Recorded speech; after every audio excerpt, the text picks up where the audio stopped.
Tajuk berita, masanya sudah tiba untuk warga Kudat menolak Parti Malaya, yang kerap menabur janji kosong, dan menganggap Kudat tidak signifikan. Berita seterusnya, Kota Kinabalu, masanya sudah tiba untuk warga Kudat berdiri dan mengatakan kepada pemimpin-pemimpin dari Malaya seperti Zahid Hamidi, Muhyiddin Yassin dan Anwar Ibrahim bahawa Parlimen Kudat bukan sekadar sebuah kerusi bernombor 167 yang cuma berguna untuk memastikan mereka berkuasa di Putrajaya.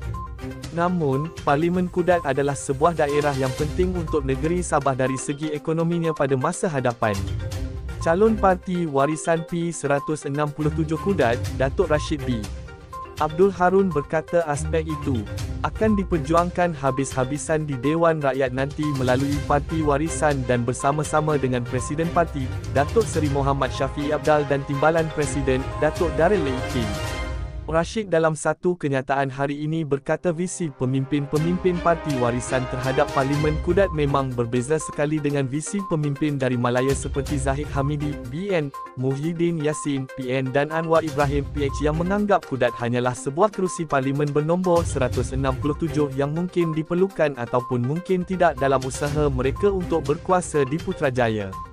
Dalam erti kata lain, Kudat tidak signifikan kepada mereka. Ini dibuktikan apabila selama berdekat lamanya, pelbagai janji-janji pembangunan di daerah Kudat yang ditaburkan oleh AMNOBN Sabah setiap kali pilihan raya umum, PRU, tiba tetapi tidak ada apa yang membanggakan malah lebih teruk lagi Dun N3 Pitas kini dikenali sebagai daerah yang termiskin sekali di Malaysia.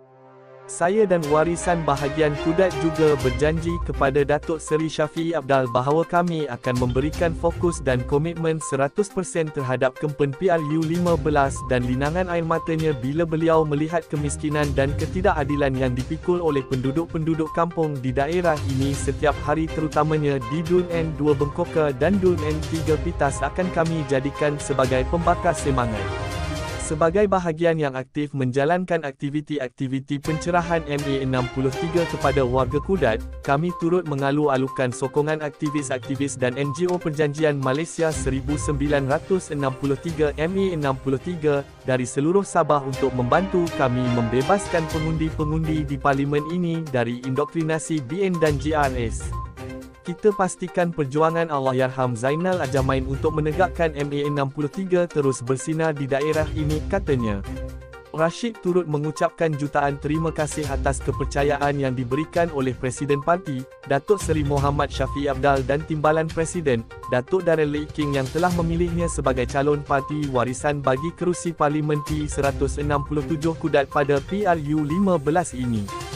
Saya juga insaf dan sedar bahawa Parlimen P167 Kudat telah dikategorikan oleh Parti Warisan sebagai kerusi kritikal yang mesti dimenangi, kerana pemimpin-pemimpin warisan melihat Kudat sebagai pusat perdagangan luar masa hadapan untuk negeri Sabah seperti mana yang telah diumumkan oleh Naib Presiden Warisan, Teren Siambon pada 27 September 2022 yang lalu.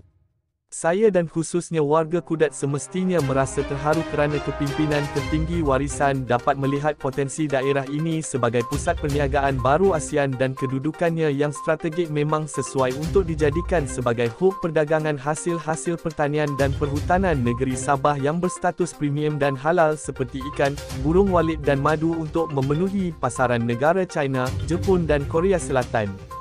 Dan untuk merealisasikan potensi ini, Kerajaan Persekutuan perlu melabur sejumlah besar dana pembangunan infrastruktur dan prasarana di Kudat seperti membina pelabuhan dan pelaburan ini haruslah dilakukan dengan segera dan bukannya dalam jangka masa 10 atau 20 tahun, katanya.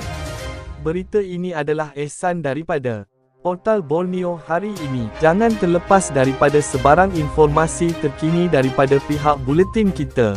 Jangan lupa like, komen, dan subscribe sebagai tanda sokongan anda kepada kami serta kongsikan video kami di media sosial, Facebook, Instagram, WhatsApp group, dan Twitter. Semoga kita semua sentiasa dilindungi daripada segala wabak penyakit, dijauhkan dari sebarang bencana dan sentiasa dimurahkan rezeki. Amin. Ya Rabbal Alamin.